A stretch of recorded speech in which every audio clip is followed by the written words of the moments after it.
Movies. I'm always late with this at this point. I couldn't care less. Oh, I'm getting closer. I couldn't care less at this point. As long as I'm still doing it at least, I'll be good. Alright, the only short film I watched is a short film called How Do You Want to Die? I made it. Whoever watches this, give it a watch. It's my newest short film as I'm recording this. I'm not even gonna tell you about it. Just go and watch it. Give me your opinion. Yada yada yada. Alright, here we go. Feature films. Little Big Soldier. I appreciated that this movie wasn't like fully a full-on action choreographed movie. I mean, it had choreography, of course, but Jackie wasn't the one who was the main protagonist who was a fighter. He was just a farm boy. Not a farm boy, but he's a farmer whose dream is to live on a farm. And he has to capture someone, which I think he was the prince of a empire or something. But overall, we get a relationship out of this. They don't care about each other, but then they do care about each other at the end of the movie. It was a little relaxing from a classic Jackie Chan movie. Like, we got to see his emotion, but still a little bit some of his action.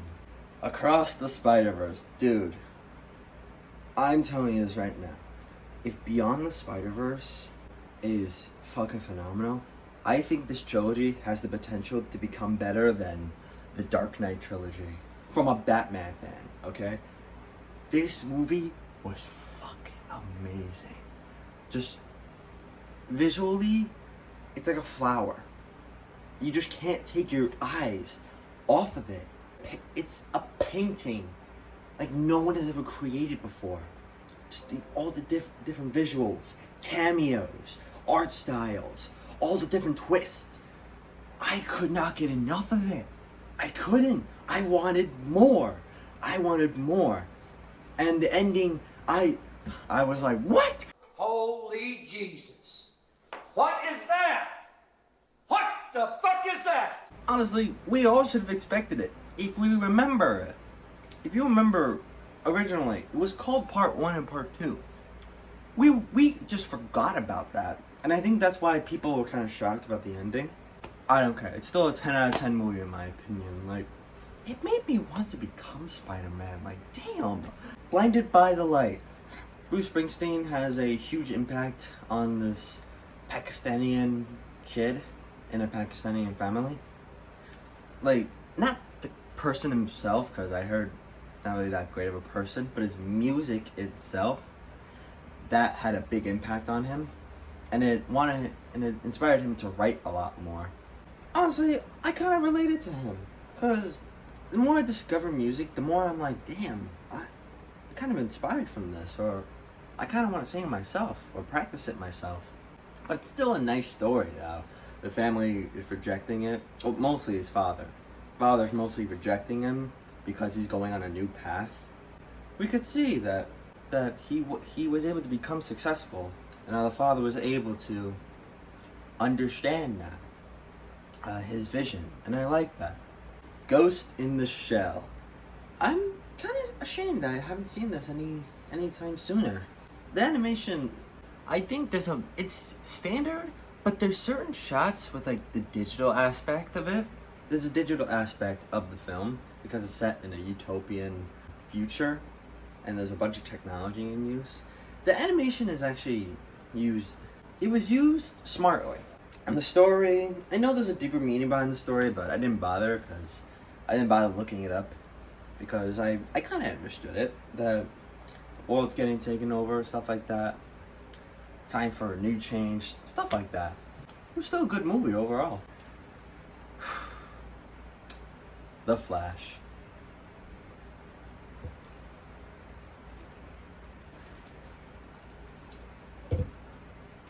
There's a couple problems with this movie. The one main problem with the movie was the story. It's the one that they chose. They didn't choose Flashpoint, they just made their own. Now the acting and the cameos, they're great. I love Sasha Calle, Supergirl, and everyone loves Michael Keaton. Alright? I don't care what kind of Batman fan you are, everyone loves Michael Keaton. The problem is Ezra and the story. If they just chose Flashpoint, they would have made $1 billion. Now, I know I said a while back that I thought the Batman was going to make $1 billion. It was close, though.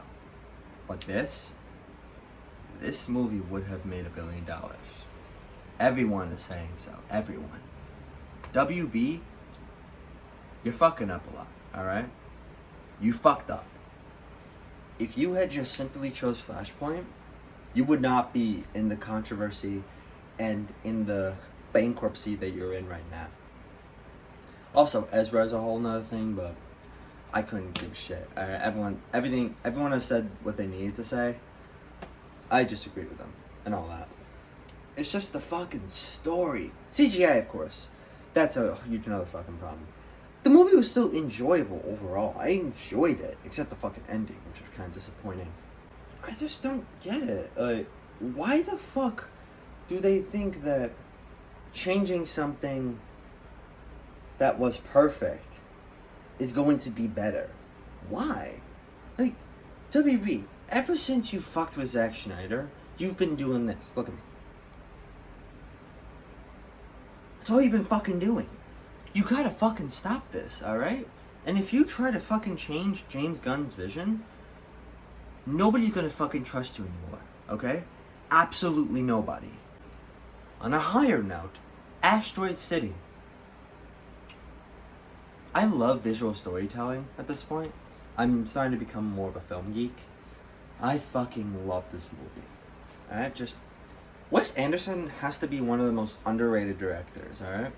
I took inspired from him for my new short film. For good reason. Like, not only is it visually stunning, but it tells the story as well. The camera shots show two sides of the same coin sometimes.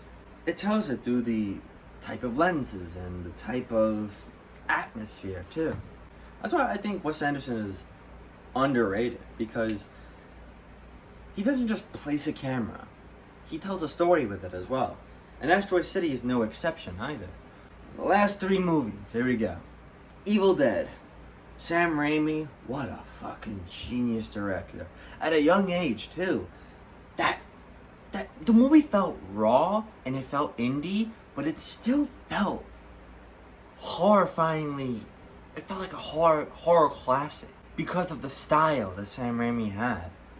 Especially with all the animations and the makeup and all the special effects. I loved it. Now, Evil Dead 2 pissed me off to some degree because they fucking retconned Evil Dead. And I'm like, what the fuck? What happened? Like, it was fucking brilliant what Sam Raimi did. And then you fucking look it up and Sam Raimi didn't own his own fucking movie. What the fuck?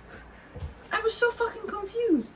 It did set up the comedy aspect, and it did set up more famous quotes, because Evil Dead wasn't known for like its quotes and all that. That goes to Army of Darkness. But Evil Dead still felt like a classic. Evil Dead 2 felt like a huge retcon, like Arkham Origins, like, and Arkham Knight. They just retconned a bunch of shit, for the better or worse. But like, I feel like there was no need.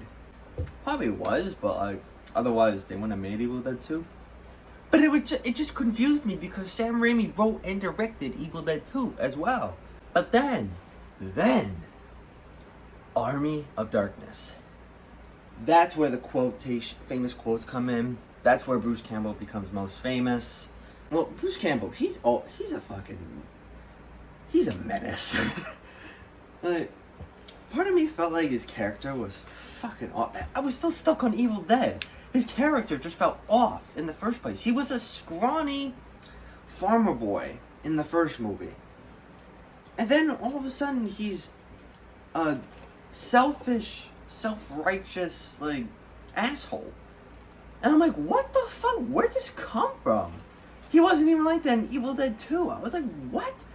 You could say, oh, the time traveling made him like that. No, it didn't. What the fuck? No, it didn't. And then they fucking retconned the ending of Evil Dead 2 as well, where he took out his boomstick. This is my boomstick! And he shot the parademon, and then everyone was praising him. The next movie, he gets captured as a prisoner. What?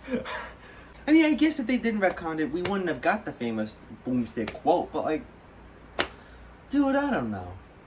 I'm pissed with the studio that they retconned Sam Raimi's own fucking movie. But it's not Sam Raimi's fault though. He did the best he could. Sam Raimi, his film aspects, his signature shots, like they're all still there. It's a Sam Raimi movie. They're all Sam Raimi movies. I was kind of pissed. I was just pissed. Yeah, that's gonna be it. That's gonna be it.